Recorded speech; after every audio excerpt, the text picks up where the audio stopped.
ರಾಜ್ಯ ಕಾಂಗ್ರೆಸ್ನಲ್ಲಿ ಸಿಎಂ ಕುರ್ಚಿ ಕದನ ಇನ್ನೊಂದು ಮಟ್ಟಕ್ಕೆ ತಲುಪಿದೆ. ಸಿಎಂ ಕುರ್ಚಿಗಾಗಿ ಹಲವು ತಂತ್ರಗಾರಿಕೆಗಳು ತೆರೆಮರೆಯಲ್ಲಿ ನಡೆಯುತ್ತಿವೆ. ಸಿಎಂ ಹಾಗೂ ಡಿಕೆಶಿ ಮಧ್ಯೆ ನೇರ ಫೈಟ್ ಶುರುವಾಗಿದೆ. ದೆಹಲಿ ಮಟ್ಟದಲ್ಲಿ ನಾನಾ ಕಸರತ್ತುಗಳು, ಹಗ್ಗ ಜಗ್ಗಾಟಗಳು ಶುರುವಾಗಿವೆ.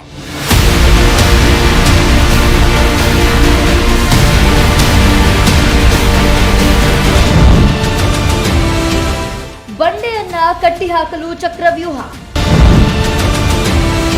ಡಿಕೆ ವಿರುದ್ಧ ತೊಡೆತಟ್ಟಿದ ಸಿದ್ದು ಬಳಗ. ಕನಕಪುರ ಬಂಡೆಯನ್ನ ಕಟ್ಟಿಹಾಕಲು ಸಿದ್ದರಾಮಯ್ಯನವರ ಆಪ್ತ ಪಡೆ ಭರ್ಜರಿ ಚಕ್ರವ್ಯೂಹವೊಂದನ್ನ ಹೆಣೆದಿದೆ. ಡಿಕೆ ಶಿವಕುಮಾರ್ ಅವರ ಸಿಎಂ ಕುರ್ಚಿ ಕನಸಿಗೆ ತಣ್ಣೀರು ಎರಚಲು ಸಿದ್ದು ಪಾಳೆಯ ಉಪಯೋಗಿಸುತ್ತಿರುವ ಹೊಸ ಅಸ್ತ್ರವೇ ದಲಿತ ಅಸ್ತ್ರ ಹಾಗೂ ಅಹಿಂದ ನಾಯಕತ್ವ. ಸಿದ್ದರಾಮಯ್ಯ ತಮ್ಮ ಕುರ್ಚಿ ಉಳಿಸಿಕೊಳ್ಳೋಕೆ ಸೈಲೆಂಟ್ ಆಗಿ ಏನೇನು ತಂತ್ರಗಾರಿಕೆ ಬೇಕೋ ಅದೆಲ್ಲವನ್ನ ಮಾಡ್ತಿದ್ರೆ, ಇನ್ನೊಂದು ಕಡೆ ಡಿಕೆ ಶಿವಕುಮಾರ್ ಸಿಎಂ ಪಟ್ಟವನ್ನ ಪಡೆಯೋಕೆ ತಮ್ಮದೇ ಆದ ತಂತ್ರಗಾರಿಕೆಯಲ್ಲಿ ತೊಡಗಿದ್ದಾರೆ.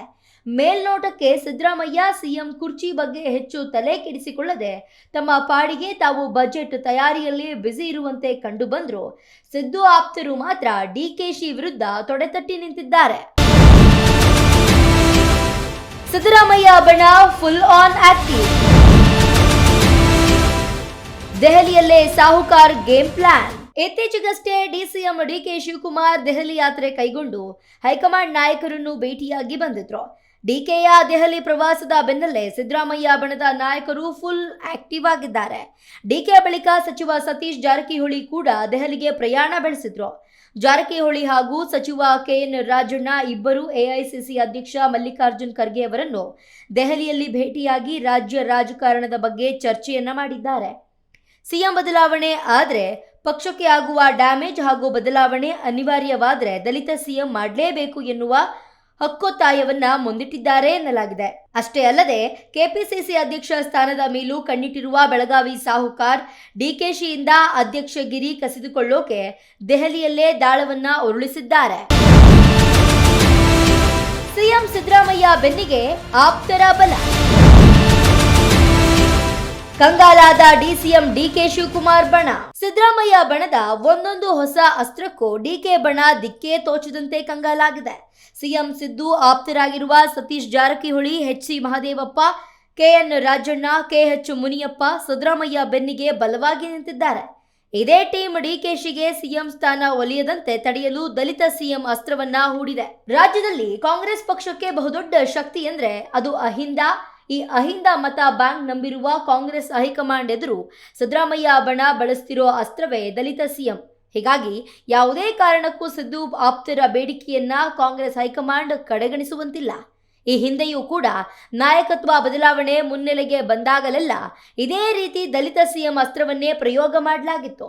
ಇದೀಗ ಅದೇ ಅಸ್ತ್ರವನ್ನ ಡಿಕೆಶಿ ವಿರುದ್ಧ ಪ್ರಯೋಗ ಮಾಡಲಾಗ್ತಿದೆ. ಸಿಎಂ ರೇಸ್ನಲ್ಲಿ ಪರಮೇಶ್ವರ್ ಎಂಟ್ರಿ. ಪರಮೇಶ್ವರ್ ಪರ ಸಚಿವರ batting. Siddaramaiah Ahinda mass leader ಅನ್ನೋದು ಗೊತ್ತಿರುವ ಸಂಗತಿ. ಸಿಎಂ ಸ್ಥಾನದಿಂದ ಅವರನ್ನ ಕೆಳಗಿಳಿಸಿದ್ರೆ ಪಕ್ಷಕ್ಕೆ ಡ್ಯಾಮೇಜ್ ಫಿಕ್ಸ್. ಒಂದು ವೇಳೆ ಸಿದ್ದರಾಮಯ್ಯರನ್ನ ಕೆಳಗಿಳಿಸುವುದಾದ್ರೆ ಆ ಸ್ಥಾನವನ್ನ ದಲಿತರಿಗೆ ಬಿಟ್ಟುಕೊಡಿ ಎಂದು ಸಿದ್ದು ಆಪ್ತರು ಪಟ್ಟು ಹಿಡಿದಿದ್ದಾರೆ. ದಲಿತ ಮುಖ್ಯಮಂತ್ರಿ ವಿಚಾರಕ್ಕೆ ಜಾರಕಿಹೊಳಿ, ರಾಜಣ್ಣ, ಮಹದೇವಪ್ಪ, ಮುನಿಯಪ್ಪ ಬೆನ್ನಲ್ಲೇ ಇದೀಗ ಗೃಹ ಸಚಿವ ಪರಮೇಶ್ವರ್ ಕೂಡ ಎಂಟ್ರಿ ಆಗಿದ್ದಾರೆ. ಸಿಎಂ ಸ್ಥಾನಕ್ಕೆ ಪರಂ ಹೆಸರು ಎಂಟ್ರಿ ಆಗ್ತಿದ್ದಂತೆ ಸಿಎಂ ಸ್ಥಾನಕ್ಕೆ ತಾವು ಸಮರ್ಥರೆಂದು ಪರಮೇಶ್ವರ್ ಹಕ್ಕು ಮಂಡನೆ ಮಾಡಿದ್ದಾರೆ. ನಾಯಕತ್ವ ಬದಲಾವಣೆಯ ವಿಚಾರ ಚರ್ಚೆ ಆದಾಗಲೆಲ್ಲ ಪರಮೇಶ್ವರ್ ಮುಂದಿನ ಮುಖ್ಯಮಂತ್ರಿ ಆಗಲಿ ಎನ್ನುತ್ತಿರುವ ಸಚಿವರು ಪರಮೇಶ್ವರ್ ಪರ ಬ್ಯಾಟಿಂಗ್ ಆರಂಭಿಸಿದ್ದಾರೆ. ಹೀಗಾಗಿ ಸಿಎಂ ರೇಸ್ನಲ್ಲಿ ಡಿಕೆ ಶಿವಕುಮಾರ್ಗೆ ಪ್ರಬಲ ಪ್ರತಿಸ್ಪರ್ಧಿಯಾಗಿ ಪರಮೇಶ್ವರ್ ಮುಂಚೂಣಿಯಲ್ಲಿದ್ದಾರೆ.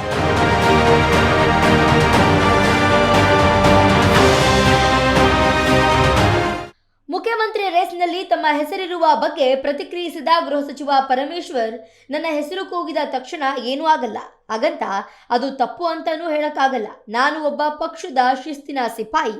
ಹೈಕಮಾಂಡ್ ಏನು ತೀರ್ಮಾನ ಮಾಡ್ತಾರೆ ಅದಕ್ಕೆ ಬದ್ಧನಾಗಿರ್ತೇನೆ. ನಾನು ನಿಮ್ಮ ಮುಂದೆ ಹೇಳಿಕೆ ನೀಡಿ ಸಿಎಂ ಆಗಬೇಕು ಅಂದರೆ ಆಗಕ್ಕಾಗತ್ತಾ? ಅದು ಸಾರ್ವಜನಿಕವಾಗಿ ಚರ್ಚೆ ಆಗುತ್ತೆ ಅಷ್ಟೇ. ನಾನು ಸಮರ್ಥ ಅಂತ ಎಷ್ಟು ಬಾರಿ ಸಾಬೀತು ಮಾಡಬೇಕು? 5 ವರ್ಷ ಕೆಪಿಸಿಸಿ ಅಧ್ಯಕ್ಷನಾಗಿದ್ದೆ. ಸಮರ್ಥ ಇಲ್ಲದೆ ಕೆಲಸ ಮಾಡಿದ್ದೇನಾ ಎಂದು ಪ್ರಶ್ನಿಸುವ ಮೂಲಕ ತಾವು ಸಿಎಂ ರೇಸ್ನ ಪ್ರಬಲ ಆಕಾಂಕ್ಷಿ ಅನ್ನೋದನ್ನ ದೃಢಪಡಿಸಿದ್ದಾರೆ.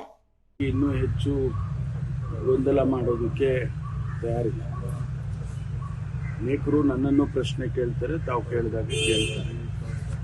ಅಭಿಮಾನಿಗಳು ಅಲ್ಲಲ್ಲೇ ಅವ್ರು ಆಗಬೇಕು ಅಂತೇಳಿ ಅವರ ಎಕ್ಸ್ಪ್ರೆಷನ್ಸು, ಅವರು ಈಗ ನಾವು ಯಾವುದೋ ಕಾರ್ಯಕ್ರಮಕ್ಕೆ ಹೋದರೆ ಹಿಂದಿನಿಂದ ಎಲ್ಲ ಕೂಗ್ತಾರೆ. ಆದರೆ ಇದಕ್ಕೆಲ್ಲ ಉತ್ತರ ಏನಪ್ಪ ಅಂತ ಹೇಳಿದರೆ, ನಮ್ಮ ಹೈಕಮಾಂಡ್ನವರು ಯಾವ ಸಂದರ್ಭದಲ್ಲಿ ತೀರ್ಮಾನ ತಗೋಬೇಕೋ ಆ ಸಂದರ್ಭದಲ್ಲೇ ಅವರು ತಗೊಳ್ತಾರೆ. ಅದರಿಂದ ಅದ್ರ ಬಗ್ಗೆ ಹೆಚ್ಚು ವ್ಯಾಖ್ಯಾನ ಮಾಡೋದ್ರಲ್ಲಿ ಅರ್ಥವಿಲ್ಲ. ಯಾಕೆಂದರೆ ಉತ್ತರ ಸಿಗೋದಿಲ್ಲ.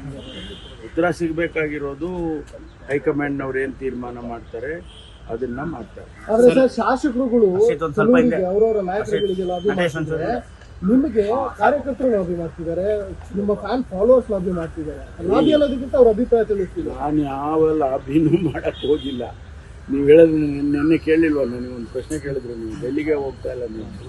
ನಾನು ಡೆಲ್ಲಿಗೆ ಹೋಗಿಲ್ಲ, ಆಯಿತಾ. ನಾನು ಯಾವ ಲಾಬಿನೂ ಮಾಡ್ತಾ ಇಲ್ಲ.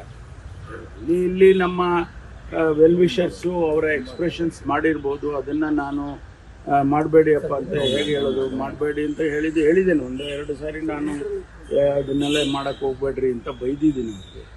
ಆದರೆ ಎಲ್ಲೋ ಒಂದು ಕಡೆ ಅವ್ರ ಫೀಲಿಂಗ್ಸನ್ನು ಎಕ್ಸ್ಪ್ರೆಸ್ ಮಾಡ್ತಾರೆ, ಅದು ನಾವೇನು ಮಾಡೋಕ್ಕಾಗೋದಿಲ್ಲ. ಬಟ್ ಇದಕ್ಕೆಲ್ಲ ನಾನು ಹೇಳಿದಾಗೆ ನಾನು ಈ ಗೊಂದಲಕ್ಕೆ ನಾನು ಕೈ ಜೋಡ್ಸಕ್ಕೆ ಹೋಗೋದಿಲ್ಲ. ದಲಿತ ನಾಯಕರು ಡಿಕೆಯ ಬಹುದಿನಗಳ ಕನಸಿಗೆ ಒಂದಲ್ಲ ಒಂದು ವಿಘ್ನ ಎದುರಾಗ್ತಾನೇ ಇದೆ. ರಾಜ್ಯ ಕಾಂಗ್ರೆಸ್ನ ಬಹುತೇಕ ಘಟಾನುಘಟಿ ನಾಯಕರೆಲ್ಲ ಸಿಎಂ ಸಿದ್ದರಾಮಯ್ಯ ಬಣದಲ್ಲೇ ಗುರುತಿಸಿಕೊಂಡಿದ್ದಾರೆ. ಇವರೆಲ್ಲರೂ ಕೂಡಿ ಡಿಕೆ ಶಿವಕುಮಾರ್ ದಾರಿಗೆ ಅಡ್ಡಲಾಗಿ ನಿಂತಿರೋದ್ರಿಂದ ಡಿಕೆಗೆ ಸಿಎಂ ಕುರ್ಚಿ ಕೈಗೆಟುಕದಂತಾಗಿದೆ. ಅಂತಿಮವಾಗಿ ಡಿಕೆಶಿ ಇನ್ಯಾವ ಪರ್ಯಾಯ ಮಾರ್ಗದ ಮೂಲಕ ಗುರಿ ತಲುಪುತ್ತಾರೆ ಅನ್ನೋದೇ ಸದ್ಯದ ಪ್ರಶ್ನೆ. ಡಿಕೆ ಹೂಡಿರುವ ತಂತ್ರಕ್ಕೆ ಸಿದ್ದರಾಮಯ್ಯ ಬಣ ಮತ್ತೊಂದು ಅಸ್ತ್ರ ಬಳಸಿ ಕಟ್ಟಿಹಾಕಲು ಮುಂದಾಗಿದ್ದಾರೆ. ಇದು ಸಹಜವಾಗಿಯೇ ಕನಕಪುರ ಬಂಡೆ ಕನಸಿಗೆ ಪೆಟ್ಟು ಬೀಳುವ ಎಲ್ಲಾ ಸಾಧ್ಯತೆಗಳಿವೆ.